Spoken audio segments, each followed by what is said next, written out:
So he said if he had a time machine, he would kill Hitler. Like, he would go back and kill Hitler. And I was thinking, that's a noble purpose for a time machine. I would do that. But I would have gone back then, but I wouldn't have killed Hitler. I would have raped him. That's what I thought. Because I think that would have been enough. I think that would have stopped him from doing all that shit. If he had been raped by me, he never would have pulled any of that stuff, man. Should we invade Poland? No, I'll just take a shower. I don't feel good. He would have... I'm not condoning rape, obviously. You should never rape anyone. Unless you have a reason, like you want to fuck somebody and they won't let you, in which case, what other option do you have? How else do you... And comedian and actor Louis C.K. has just responded to accusations of sexual misconduct. Here is his statement. These stories are true. At the time, I said to myself that what I did was okay because I never showed a woman my blank without asking first, which is also true. But what I learned later in life, too late, is that when you have power over another person, asking them to look at your blank isn't a question. It's a predicament for them. The power I had over these women is that they admired me, and I wielded that power irresponsibly.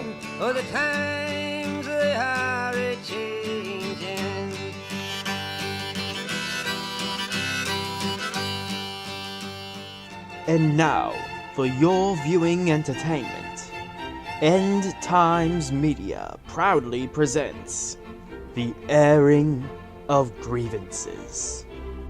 Suspected identified as an attack helicopter. Nancy Pelosi is a D-bag.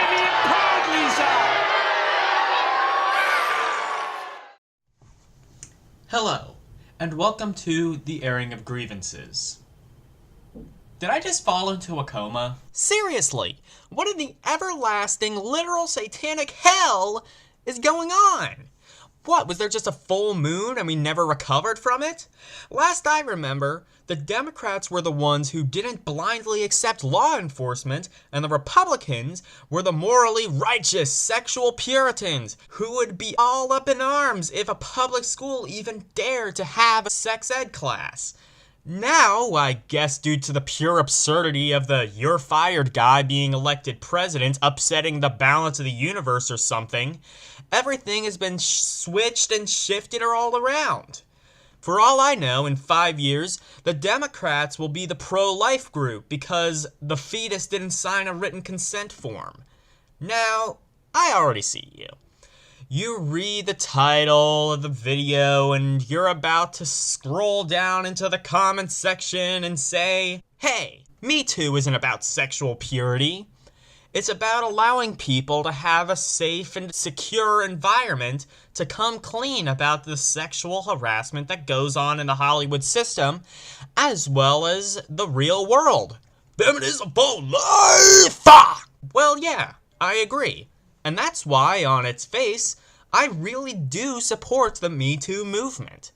It does provide a safe, well, as safe as we're going to get it, thanks internet assholes, environment for women, as well as men, to come clean about a problem that a lot of us kind of knew in the back of our head, but never really gave much thought into. It's only when you start to peel the layers back and look a bit deeper into the movement that the flaws start to shine through. Most movements on both sides are flawed, and to say that the flaws in the movement are not immediately apparent is usually quite impressive. The problem with Me Too is that because of how much it has grown in such a short period of time, the flaws leave a far greater impact. Are you ready? Here we go. The first problem with the Me Too movement is the lack of utilization of the burden of proof.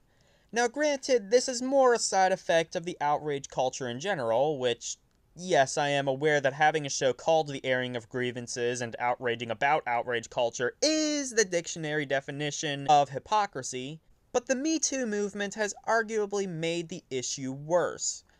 Honestly, I could say more, but amazingly, the Cheeto-in-Chief himself actually says it better than I ever could. People's lives are being shattered and destroyed by a mere allegation. Some are true and some are false. Some are old and some are new. There is no recovery for someone falsely accused. Life and career are gone.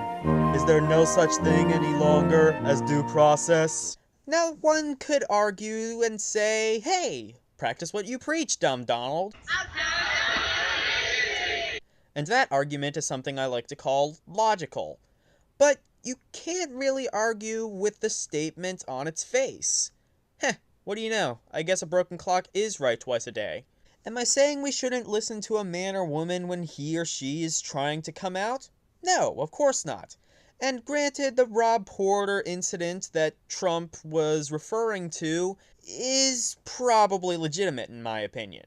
But don't just blindly take the person's word on it. Ditto for the person being accused. There is a middle ground that is slowly being left behind in this social media free-for-all age, where there can be skepticism on both sides equally. I personally believe that one of the biggest problems we face in modern society is the constant use of extremes. You either have to be far left or far right on an issue, and as a result, we are more divided than ever. As a wise man once said, a house divided cannot stand. The second problem is this rather bizarre new rise of the sexual purity movement on the left. To further explain, let's go back to the 1960s. As we were fighting in Vietnam, the civil rights movement, and the left-wing Trump, ego included, feminism began a new renaissance. This is commonly known as the second wave of feminism. Seeing as the feminists allowed women the right to vote, and were subsequently the driving force behind prohibition, hey, nobody's perfect, in the first wave, this wave was mostly about encouraging women to go into the workforce, not to mention getting the majority male employers at the time to hire them, and sexual freedom. These endeavors proved successful on both fronts. Magazines like Playboy, Hustler, and Mrs. started popping up and hitting their stride around this time.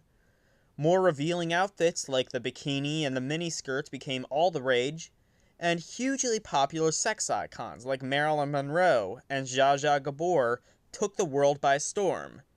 Now, we are in the third wave of feminism, and the movement has completely flipped on over its head.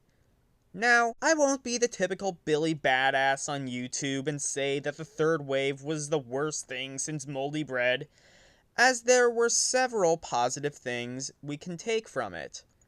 There are a lot more strong female roles in the media as a whole, more women in roles of political power, and of course, the atmosphere that allowed #MeToo to shine. This is not to say that the third wave is perfect, though, as there are tons of flaws, all things considered, much like Me Too, with a lot of these issues stemming from the outrage culture on social media. The flaw I wish to cover here and now is the sexual purity aspect. Now, I believe that women, as well as men, can and should be sexualized if that is their choice. This is not to say that they should be objectified. The key distinction is that sexualizing a woman still carries a degree of respect. You respect the woman's choice to do with her body as she pleases. With objectifying, you are just sexualizing any random woman just because they are sexy. This is where I draw the line. So when I see stories like this,